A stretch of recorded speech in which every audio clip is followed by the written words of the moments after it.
बच्चों अब हम क्वेश्चन नंबर 15 करेंगे। इस क्वेश्चन में आपको ग्राउंड स्टेट में हाइड्रोजन एटम के एक इलेक्ट्रॉन की एनर्जी दी गई है ना, जब वो एटम के साथ बाउंड है तो उसकी एनर्जी होती है -2.18 इंटू 10⁻⁻18 जूल्स। ये माइनस में क्यों है बच्चों? क्योंकि जो इलेक्ट्रॉन है वो एटम के अंदर बाउंड है ना, न्यूक्लियस से अट्रैक्टेड है ना, तो उसके वो बहुत स्टेबल स्टेट में है। अब हमको पूछा है कि उसकी एक मोल की आयनाइजेशन एनर्जी कितनी होगी। तो एक मोल में हाइड्रोजन के कितने एटम्स होते हैं? 6.022 इंटू 10⁻23 है ना। तो इसको इस नंबर को आप मल्टीप्लाई करोगे जब एक इलेक्ट्रॉन की एनर्जी के साथ, तो आपको टोटल एनर्जी आ जाएगी पर मोल जूल्स में। ठीक है, यही आपका आंसर है, -1.312 इंटू 10⁻6 जूल पर मोल। इतनी एनर्जी है एक मोल एटम्स की। ओके, क्योंकि एक ही इलेक्ट्रॉन होता है ना हाइड्रोजन में। अब उसकी आयनाइजेशन एंथैल्पी कितनी होगी? तो आयनाइजेशन एंथैल्पी क्या होती है? किसी भी एटम में से जब हम इलेक्ट्रॉन को रिमूव करते हैं और इन्फाइनिटी पे ले जाते हैं तो उसको बोलते हैं आयनाइजेशन एंथैल्पी, जितनी एनर्जी की रिक्वायरमेंट होती है। तो कितनी एनर्जी चाहिए होगी आपको? ई इन्फाइनिटी 0 -1.312 इंटू 10⁻6 पर मोल। तो जब आप इसको सॉल्व करोगे तो पॉजिटिव में आएगा ये आंसर। पॉजिटिव का मतलब है you have to provide this much of energy to extract one electron from the atom of 1 mole hydrogen. Okay, अब है हमारा 21st सम। वो पूछ रहा है 21st सम में कि ऑक्सीजन की जो इलेक्ट्रॉन गेन एंथैल्पी है, फर्स्ट तो नेगेटिव होती है वो आपको पता है, लेकिन सेकंड जो होती है वो कैसी होती है? एक्चुअली बच्चों second electron gain enthalpy oxygen की पॉजिटिव होती है। क्यों? क्योंकि एक इलेक्ट्रॉन गेन करने के बाद वो O- आयन जब बन जाता है तो उसमें इलेक्ट्रॉन्स के बीच में रिपल्शन होता है। उसको काउंटर करने के लिए हमको बाहर से एनर्जी देनी पड़ती है, तब वो O2- आयन बनाता है। तो जो सेकंड इलेक्ट्रॉन गेन एंथैल्पी है that is positive for oxygen. फिर है 22nd सम में वो पूछ रहा है कि what is the difference between electron gain enthalpy and electronegativity. तो इलेक्ट्रॉन गेन एंथैल्पी क्या है? वो मेज़र है किसका?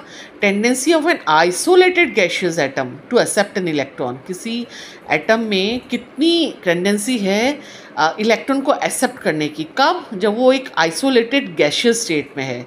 जैसे F है गैशियस स्टेट में, वो एक इलेक्ट्रॉन को एक्सेप्ट करता है और कुछ एनर्जी रिलीज़ करता है अपना एनायन बनाने में, तो इसको बोलते हैं इलेक्ट्रॉन गेन एंथैल्पी।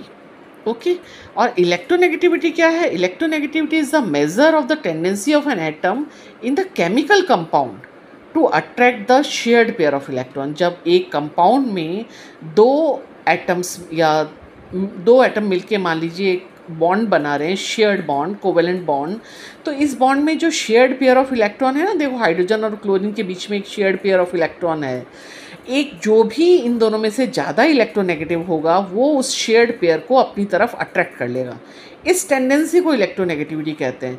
तो जो जिसके अंदर ज़्यादा टेंडेंसी होती है अट्रैक्ट करने की, उसके ऊपर पार्शियल नेगेटिव चार्ज आ जाता है और दूसरे एटम के ऊपर पार्शियल पॉजिटिव चार्ज आ जाता है। तो देखो क्लोरीन ज़्यादा इलेक्ट्रोनेगेटिव है ना हाइड्रोजन से, तो उसके ऊपर पार्शियल नेगेटिव चार्ज आ गया है।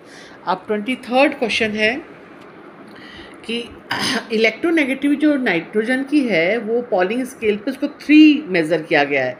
तो क्या ये करेक्ट स्टेटमेंट है कि वो सारे नाइट्रोजन के कंपाउंड में उसका यही मेज़र होगा, 3 ही होगा पॉलिंग स्केल पे? नो, ऐसा नहीं होता है। जो इलेक्ट्रोनेगेटिविटी है ना वो डिपेंड करती है कि वो जो एलिमेंट है वो किसके साथ जुड़ा हुआ है और उसमें हाइब्रिडाइजेशन कौन सा है, बॉन्ड ऑर्डर क्या है, बहुत सारी चीज़ों पर डिपेंड करता है। जैसे नाइट्रोजन हाइड्रोजन के साथ जुड़ा होगा तो उसकी इलेक्ट्रोनेगेटिविटी अलग होगी, नाइट्रोजन जब ऑक्सीजन के साथ जुड़ा होगा तो उसकी इलेक्ट्रोनेगेटिविटी अलग होगी, या अगर और किसी एलिमेंट के साथ जुड़ा होगा तो उसमें वो अलग इलेक्ट्रोनेगेटिविटी शो करेगा।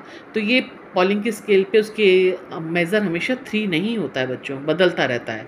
और इसके अलावा हाइब्रिडाइजेशन पे भी डिपेंड करता है। हाइब्रिडाइजेशन आप नेक्स्ट चैप्टर में पढ़ोगे तब आपको अच्छे से समझ में आएगा कि जब S कैरेक्टर ज़्यादा होता है तो इलेक्ट्रोनेगेटिविटी ज़्यादा होती है। ओके, अब 27 सम है। 27 सम में कुछ क्वेश्चंस पूछे गए हैं आपको पीरियोडिक टेबल के बेसिस पे। Identify an element with 5 electron in the outer subshell. तो जो नाइट्रोजन फैमिली है उसके सारे एलिमेंट्स में आउटर सबशेल में 5 इलेक्ट्रॉन होते हैं. Nitrogen, phosphorus, arsenic, antimony, bismuth, they all have 5 electron in the outer subshell.